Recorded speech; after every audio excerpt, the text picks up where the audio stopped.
Buenas tardes, chicos. Buenas Bueno, tardes. pues vamos a terminar el tema de insuficiencia hepática aguda. Y ya nada más nos quedaba el tratamiento, ¿verdad? Sí, Ok.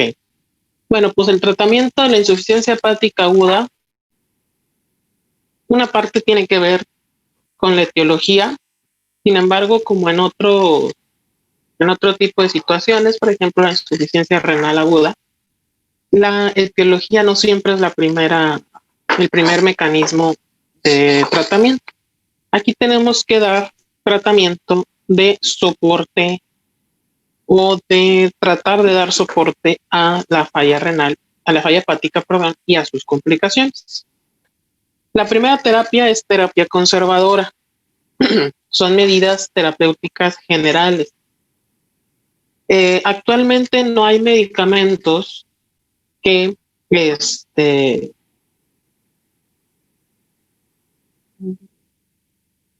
no hay medicamentos que nos ayuden a tratar la insuficiencia hepática aguda, pero hay medicamentos que nos ayudan a retrasar la progresión y a que la función regenerativa del hígado, la que solo se regenera, darle más chance de que empiece a funcionar. Entonces, primero son medidas terapéuticas generales, que no las anoté aquí, se las voy a decir, me pasó a anotarlas. Son medicamentos para reducir la inflamación, déjenme las pongo, la inflamación y para reducir la oxidación que puede estar generándose en el microambiente hepático. Espérenme tantito, los tengo en otra presentación. Una de las terapias iniciales y que van de la mano y parecidas al hígado graso son la terapia inmunomoduladora, o sea, modular la inflamación y reducir la perioxidación. Y para eso nosotros otorgamos fármacos antioxidantes como la vitamina E. Aquí está.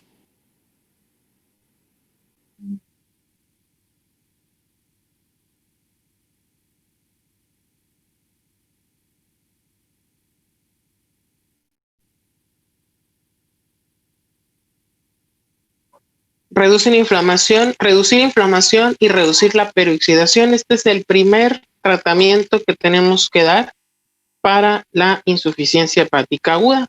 Y se utilizan medicamentos como la vitamina E, que es en la dosis habitual, son 800 unidades por día. Se agrega otros 3 antioxidantes, que son el ácido alfa lipoico, que su principal función es contra la disfunción mitocondrial que están presentando los hepatocitos y se dan una dosis de 300 a 600 miligramos al día. Y el otro medicamento es un medicamento que pues no es homeopático, sí es una planta, pero es un medicamento aprobado por la FDA para el uso antioxidante de los problemas del hígado, tanto para cirrosis hepática como para insuficiencia hepática aguda e hígado graso. Y este se conoce como cardomariano o silibumariano. Y este se da en una dosis de 80 a 150 miligramos al día. También se conoce el nombre comercial como silimarina. Y después tenemos la ademetionina, que esta reduce la liberación de radicales libres debido a esta disfunción mitocondrial que presentan los pacientes con alguna hepatopatía, y al reducir los radicales libres, pues se reduce la oxidación intrahepática. A diferencia de las otras que reducen obviamente excepción del ácido alfa lipoico, pero la vitamina E y el cardomariano reducen la inflamación perissinoidal, la oxidación e inflamación alrededor de los hepatocitos. La de metionina no, esta reduce su oxidación dentro de los hepatocitos. Y se conoce como Samir, ese es el nombre del medicamento que tenemos, de 1000 a 1500 miligramos al día es lo que se debe de dar. Un paciente con insuficiencia hepática aguda y subaguda tenemos la ventaja de que nos llega consciente. En cambio, en la hiperaguda, como el tiempo para encefalopatía es más rápido, entonces llega un momento en el que pues ya no nos llega consciente. Entonces estos medicamentos pues reducen un poquito su efectividad porque todos son por vía oral. No hay presentaciones por vía IV, pero son los tratamientos de primera línea contra el daño hepático que está presentándose. Obviamente este tratamiento es el mismo para el hígado graso. Sin embargo, cuando hay una cirrosis hepática o una insuficiencia hepática aguda, este tratamiento va a quedarse de forma permanente. Inclusive podemos utilizar las dosis máximas para tratar de que ese hígado, en el caso de la insuficiencia hepática, ese hígado se pueda regenerar, que permitamos detener un poco el daño para que su capacidad regenerativa pueda empezar otra vez a funcionar. En cambio, en la cirrosis hepática, pues ahí sí ya no hay posibilidad de regenerar porque es una cicatrización, pero aquí sí. Son medidas que hay que tomar. Las medidas dietéticas también son muy importantes. Al paciente con insuficiencia hepática aguda no hay que dejarlo en ayuno. No es correcto dejar a un paciente en ayuno a menos que tenga contraindicación a la vía oral. Sin embargo, siempre hay presentación parenteral de nutrición, entonces no hay necesidad de dejarlo en ayuno. ¿Por qué? Porque estos pacientes tienen bajas proteínas, vitaminas, minerales, entonces a través de la dieta, que es una dieta alta en proteínas, hiperproteica, estos pacientes pueden restituir esa deficiencia que están teniendo. Esa también es otra de las medidas iniciales. Es un error dejarlos en ayuno, a menos que suceda algo extra, ¿verdad? Que tengas que dejarlo en ayuno, pero pues lo vas a perjudicar más. Y el resto pues es tratamiento contra las complicaciones que puedan ir surgiendo. Por ejemplo, los edemas, por ejemplo, el sangrado de tubo digestivo es otro medicamento que hay que dejar en estos pacientes, es el omeprazol, un inhibidor de bomba de protones para evitar un sangrado digestivo alto. Y bueno, hay que prevenir la encefalopatía hepática. Eso es uno de los puntos más importantes. Prevenir encefalopatía hepática. Y la encefalopatía hepática se previene con el uso de disacáridos no absorbibles como la lactulosa. El nombre comercial, Lactulax. Esa lactulosa va a evitar que se absorba urea y amonio del intestino. Y evitando esto va a disminuir considerablemente los niveles de amonio que absorba el cuerpo y que el hígado no puede metabolizar y que tengan que acumular. No disminuye los niveles de amonio intravascular. Lo que hace es que no se absorba más. Entonces, como prevención, es estupendo el uso de lactulosa y la tienen que agregar a su paciente de 15 a 30 mililitros diarios de lactulosa dividido en 2 a 3 dosis. Es lo que se debe de manejar. En este caso, insuficiencia hepática aguda. Y van a ver que el manejo de la cirrosis es parecido. ¿Sí? En caso de insuficiencia hepática aguda no es recomendable lo siguiente, ni neomicina ni metronidazol. En el caso de la cirrosis hepática, ahí sí se puede utilizar estos dos, pero en este caso no.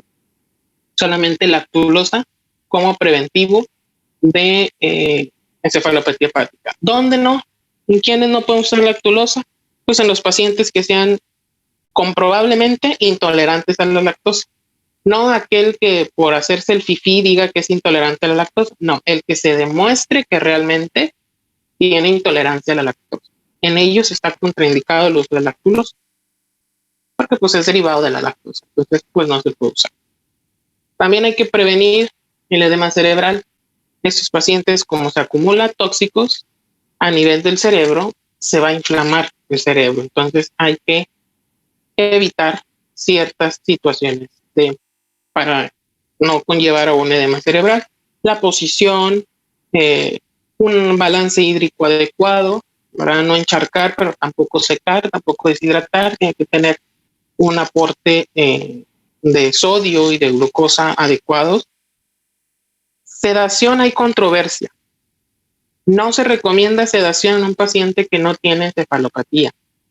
Y de hecho hay guías actuales que dicen que no se recomienda la sedación en ningún paciente, a menos que ya por sí solo esté en coma.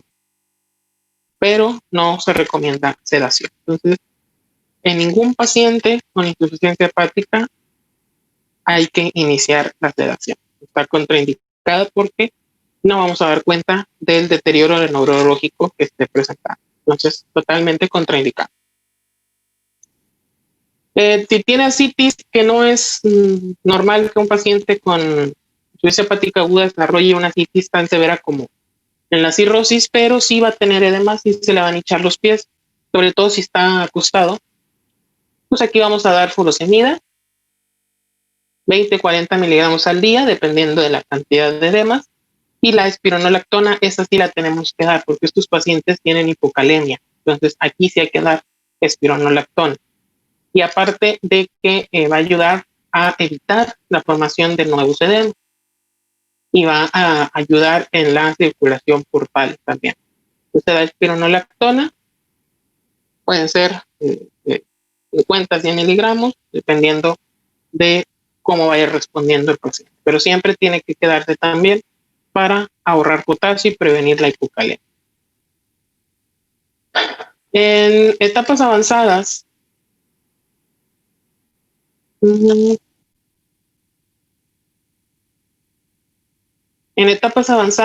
dependiendo de la causa, vamos a usar nuevos tratamientos. Si la causa es por hepatitis autoinmune, el tratamiento principal pues es inmunosupresores, corticoides, inmunomoduladores como el rituximab, entre otros, porque pues el origen es autoinmune. Es un tratamiento totalmente diferente. Cuando es intoxicación por paracetamol, pues el antídoto es N-acetilcisteína y dependiendo de la causa en sí, pues ese tratamiento que podemos coadyuvar al que ya le estamos dando. Si es por una hepatitis, pues con algún antiviral. Por ejemplo, usamos antirretrovirales principalmente como la lamivudina, pues para el virus de la hepatitis o bien para el virus de VIH, herpes, etcétera, citomegalovirus, Epstein-Barr. Los antirretrovirales ayudan demasiado, pero eso ya es cuando se comprobó que la causa es esa. Y las medidas extraordinarias, o sea, que no son las habituales, pero nos van a ayudar mucho y que ya se deben de estar aplicando de manera continua, es la terapia de sustitución hepática. Así como existe la terapia de sustitución renal, también existe la sustitución hepática.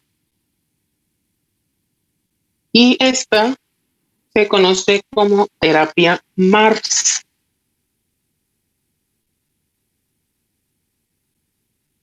Y esta terapia MARS es a través de una máquina parecida a la hemodiálisis.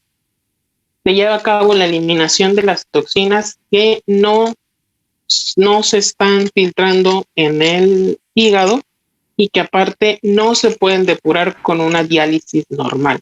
O sea, en un paciente con insuficiencia hepática. La diferencia de una insuficiencia hepática y una renal es el tipo de toxinas que se acumulan. El tipo de toxinas que se acumulan en una insuficiencia renal, y es por eso que podemos utilizar de primera elección una diálisis peritoneal, son diferentes, son moléculas hidrosolubles. Entonces, con la diálisis se pueden eliminar. En cambio, las toxinas que se acumulan por insuficiencia hepática, principalmente amonio, urea, etcétera, etcétera, no se pueden, no son hidrosolubles. Necesitan a la albúmina para poderse eliminar o para poder eliminarse a través de una filtración. Entonces, por eso se desarrolló esta máquina que funciona parecido a la hemodiálisis, sin embargo, tiene una unidad dializadora que tiene una membrana con albúmina. Por eso permite esta filtración adecuada. Es un hígado artificial, como quien dice.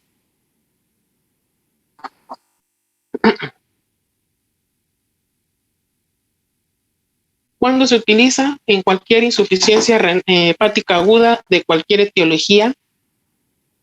Se debe de usar sin importar el grado, sin importar si tienen cefalopatía hepática o no. Este es un tratamiento que en todo paciente que una vez establecida la cefalopatía, pues obviamente se tiene que hacer. Pero en pacientes con insuficiencia hepática aguda y subaguda, que aún tenemos tiempo y estamos aplicando otro tipo de tratamientos, no hay que perder tiempo y se pueden usar las sesiones. ¿Cómo se realiza? Es igualito que hemodiálisis. No sé si en nefro ya hayan visto hemodiálisis. Se pone un catéter del tipo venoso central o de tipo Majurcar, que es más o menos similar, un catéter similar al de la hemodiálisis.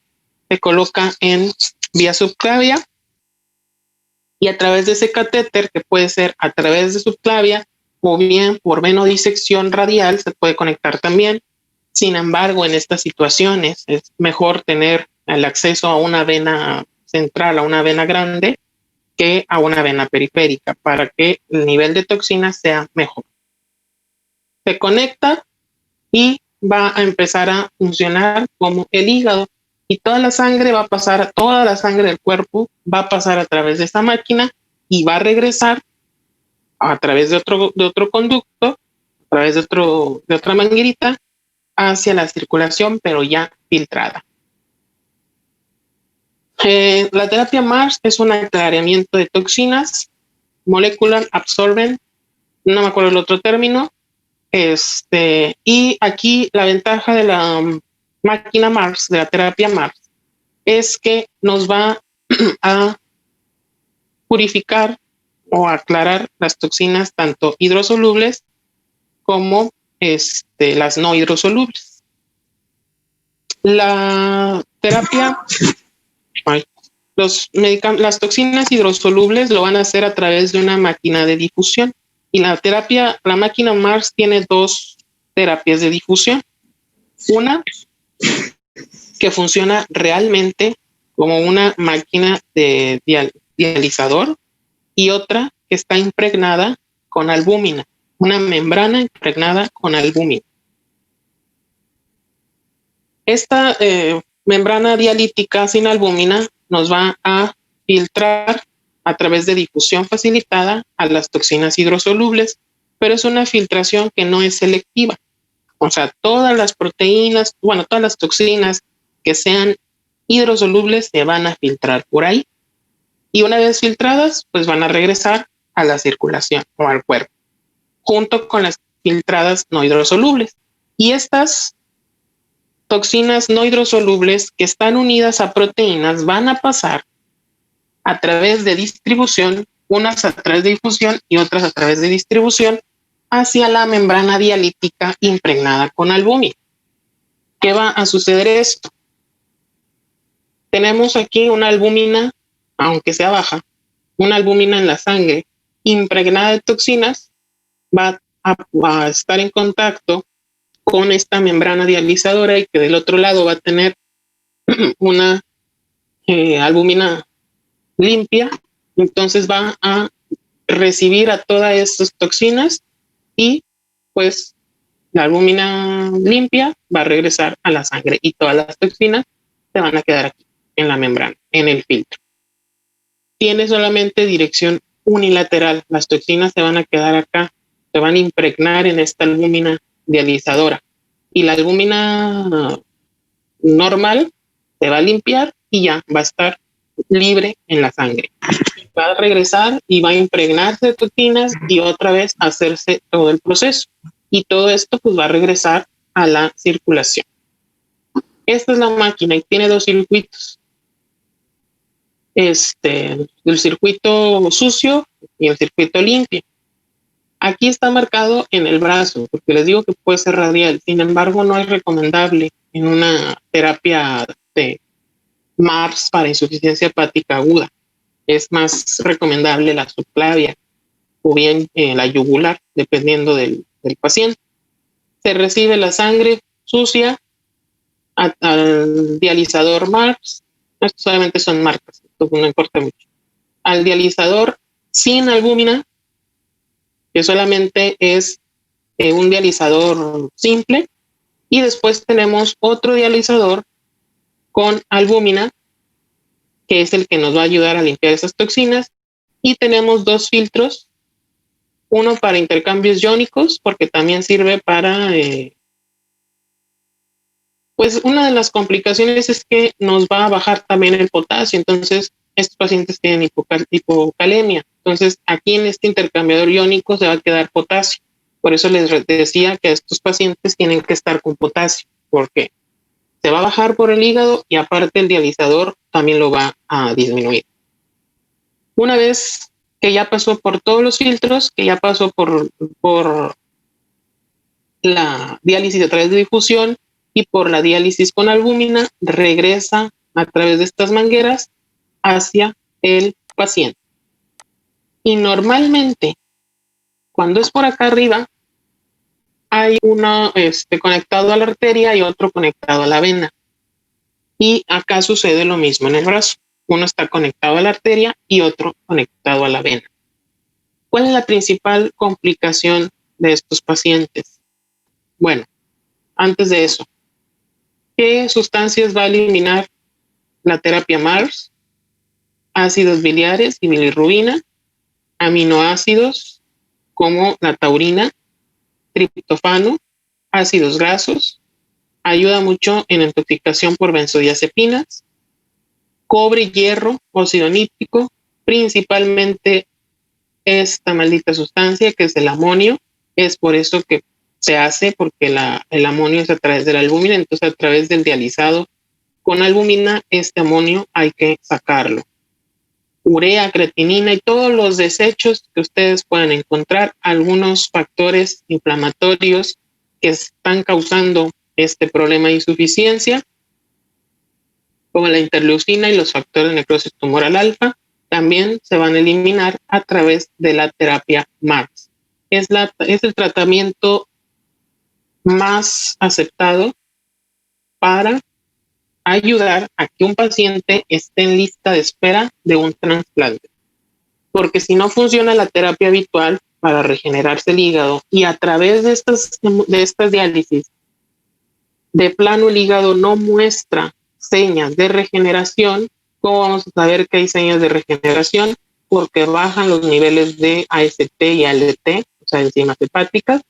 Si no hay datos de eso, entonces el tratamiento definitivo pues va a ser un trasplante. Entonces el tratamiento MARS nos ayuda mucho para no prevenir ni evitar un trasplante, sino para esperar, para que el paciente pueda esperar un trasplante. Se aplica por sesiones.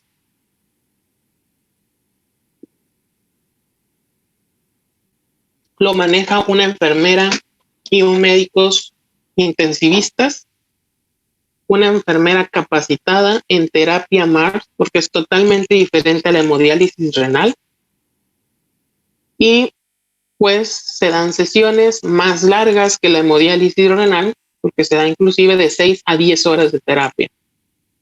Puede ser 3 veces a la semana o dependiendo de cuántas veces lo necesite el paciente, viendo y valorando principalmente el nivel de amonio en la sangre.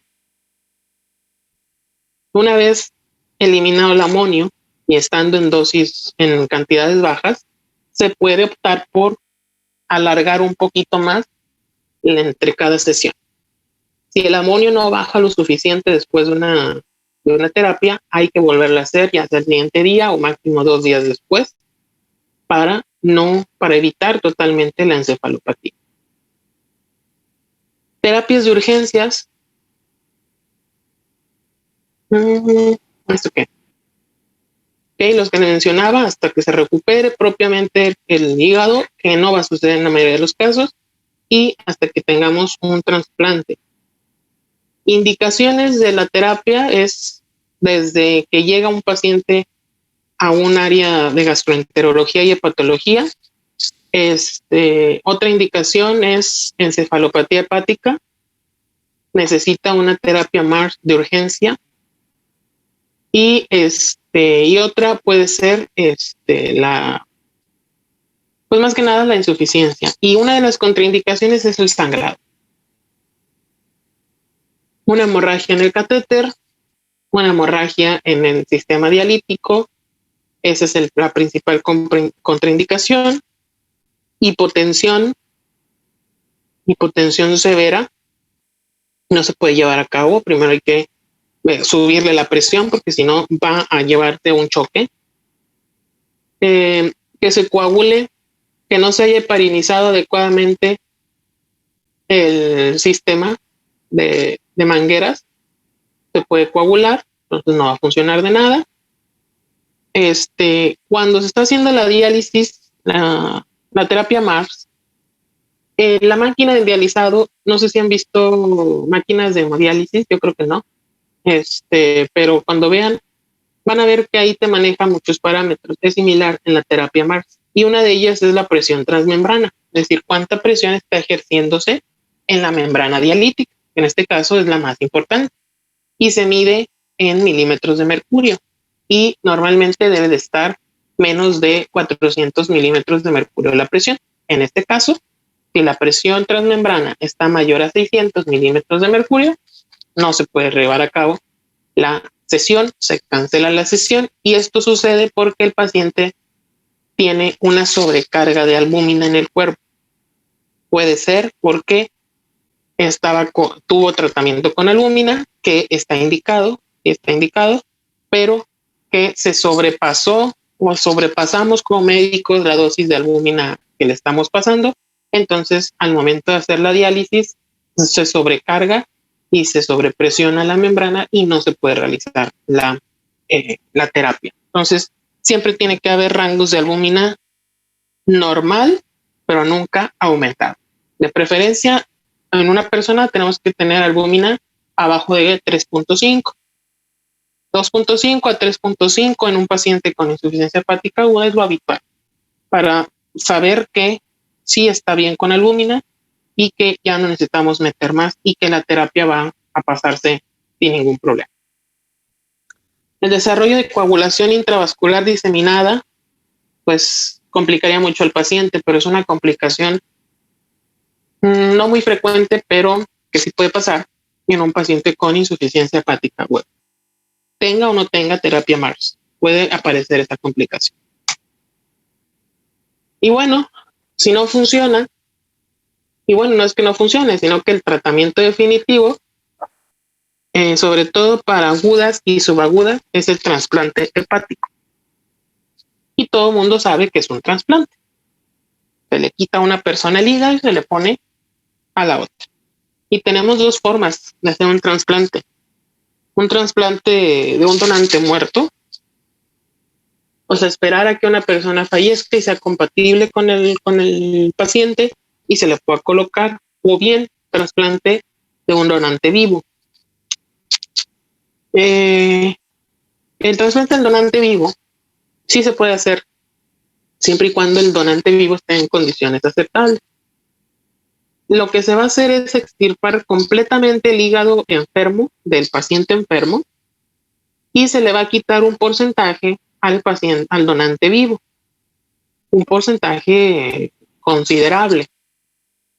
Se le coloca al paciente enfermo, y siempre y cuando sean compatibles ambos, principalmente hermanos, es lo que se puede llevar a cabo una compatibilidad exitosa, hermanos y que tengan el mismo tipo de sangre. Y en los dos, el hígado que quedó en el donante se va a regenerar con el tiempo, con cuidados exhaustivos de esta persona, y en el enfermo también la parte que le dimos se va a empezar a regenerar. Un paciente con trasplante tiene que tener una sesión de MARS antes del trasplante, durante el trasplante y después del trasplante. ¿Por qué? Porque si no se da terapia MARS, ese hígado va a empezar a recibir, como quien dice, apenas voy llegando, van lloviendo fregazos, así va a ser el hígado, va a recibir todas las toxinas que tiene el cuerpo, entonces puede fallar también. Entonces se da el donante y va a necesitar muchas sesiones después del trasplante, a diferencia de que si se le da un órgano completo. Si se le da un órgano completo de un paciente que falleció, entonces sí, se puede colocar el órgano y se van a dar terapias más, unas 3 a 5 terapias en los próximos días, las próximas semanas, pero el hígado va a empezar a funcionar bien porque es un hígado bueno y completo. A diferencia de que si lo quitamos a un donante vivo, una partecita, pues no va a poder con toda la carga que le vamos a dar en el paciente enfermo. Entonces, la terapia MARS pues siempre se tiene que realizar en estos pacientes, antes y después. Y si es donante vivo, pues durante. Y al donante también se le tiene que hacer. Y el donante tiene que estar en óptimas condiciones. No puede tener hígado graso, tiene que ser un hígado normalito, un hígado sano. Y el paciente tiene que estar sano también, el donante.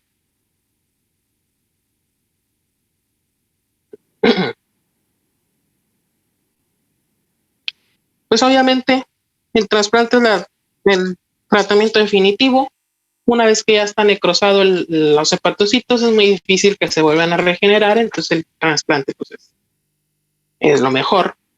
Sin embargo, el tiempo de trasplante, a diferencia del riñón, en el hígado es demasiado corto.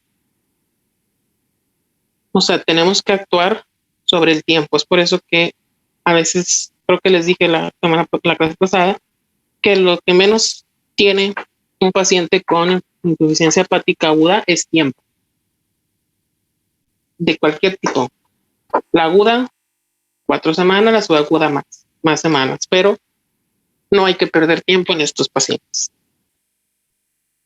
Factores que nos van a decir que ocupa el trasplante urgente es el grado de encefalopatía, es la edad del paciente y la causa de la falla hepática. Si la causa de la falla hepática fue intencional, por ejemplo, en la cirrosis hepática, pasan a últimos lista. O sea, van bajando de lista. Si llega un paciente más joven o que no haya sido intencional, se le puede aplicar el trasplante. Por ejemplo, una cirrosis hepática por alcohol, muy raro que el comité de trasplantes de los hospitales le den un órgano a esa persona que se provocó su enfermedad. En pacientes con insuficiencia hepática aguda, el grado de encefalopatía hepática es un indicativo.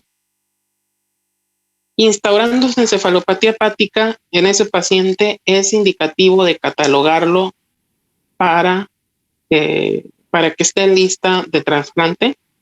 Es un paciente joven, sobre todo, también, y si la causa de la falla hepática, pues fue, no sé, un fármaco, fue autoinmune, etcétera, etcétera. Autoinmune hay que tener cuidado porque el otro órgano también puede atacar. Pero si no fue intencional, se le va a catalogar como paciente de primer nivel, de primer orden. Se les conoce como prioridad nacional absoluta 0. Es decir, se ponen en primer lugar de la lista los pacientes con insuficiencia hepática aguda, o sea, un paciente con insuficiencia hepática aguda, que sea joven, que sea funcional, vaya, y que no tenga pérdida cerebral importante, es urgencia nacional absoluta. Primer órgano o primer hígado que salga va a ir para ese paciente, siempre y cuando no haya desarrollado un daño cerebral irreversible. Pacientes con edad avanzada, arriba de 60 años, ya no son candidatos. Pacientes que tengan una infección, una sepsis, una septicemia, o que tengan un daño neurológico irreversible por la encefalopatía, una herniación cerebral o que ya haya sido diagnosticado con muerte cerebral, ya estos pacientes ya no son candidatos a trasplante renal, el trasplante hepático. Entonces, pues ya en estas condiciones ya no hay nada que hacer.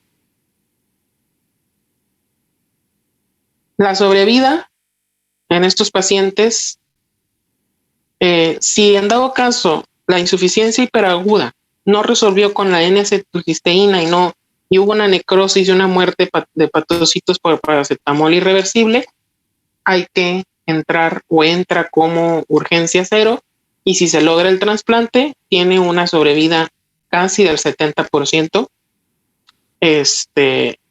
Un paciente que tenga insuficiencia hepática subaguda producida por drogas sin un trasplante no va a tener mucha sobrevida, es indicativo de trasplante. Y bueno, los que no se conocen la causa, pues igual, tiene muy poco pronóstico, porque en realidad no sabes ni por qué le está dando. O sea, no sabes ni por qué el paciente presentó esa insuficiencia. Entonces, tiene peor pronóstico y pues hay que dar un trasplante para ver si puede llegar. Pero si no es candidato, pues no se haría nada. Lo importante aquí es esto: tener un diagnóstico oportuno del caso, no perder tiempo, no creer que son otras cosas, siempre tenerlo en mente. Enzimas hepáticas arriba de 1000, no piensen en otras cosas que no son. No abandonar a tu paciente, no estar adivinando tampoco. Si no sabes qué es, refiérelo al especialista correcto. ¿Okay? Esta enfermedad no es de un cirujano, esta enfermedad es de un internista, de un gastroenterólogo y de preferencia de un hepatólogo, un especialista en hígado. Es un gastroenterólogo que hizo una alta especialidad en hepatología. Con esto puede salvar la vida del paciente, porque no hay tiempo. En 2 meses, si no es que antes, estos pacientes se pueden morir si no haces un adecuado diagnóstico de un síndrome ictérico. Porque recuerden, empieza con un síndrome ictérico y a partir de ahí empieza la contrarreloj en este paciente. ¿Tienen alguna duda?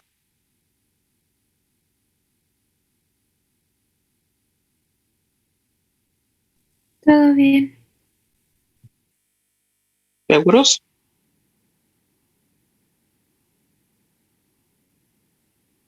Bueno, la próxima Doc, clase. Ajá, dime. yo sí tengo una duda. Uh-huh.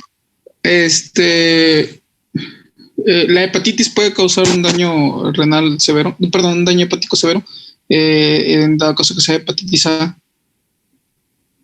Sí, no es común, pero sí. Pues es una de las causas puede ser una causa de insuficiencia hepática aguda.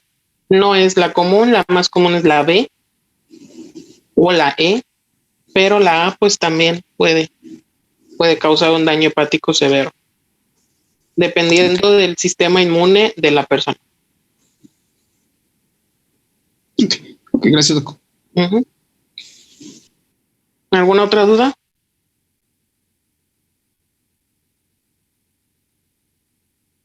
¿No? ¿Seguros? No van a volver a ver insuficiencia hepática aguda en ningún momento de la carrera. A menos que ya haya mejorado, que ya se las hayan dado en gastro o en medicina interna, pero normalmente no.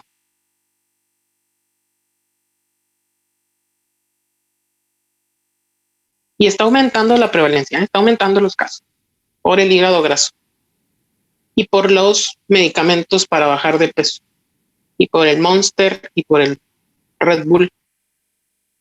Así que si no quieren estar en estadísticas, no tomen esas cosas. Bueno, pues vámonos. Nos vemos en la próxima clase con cirrosis hepática y con eso terminamos. Cuídense, lean de cirrosis. Es parecido a la insuficiencia hepática, solamente las causas van a ser el hígado graso y el y el alcohol. Pero los síntomas son muy parecidos. Entonces denle una leída al tratamiento también y nos vemos el miércoles. Cuídense mucho. Dale, bye. Igualmente, doctor.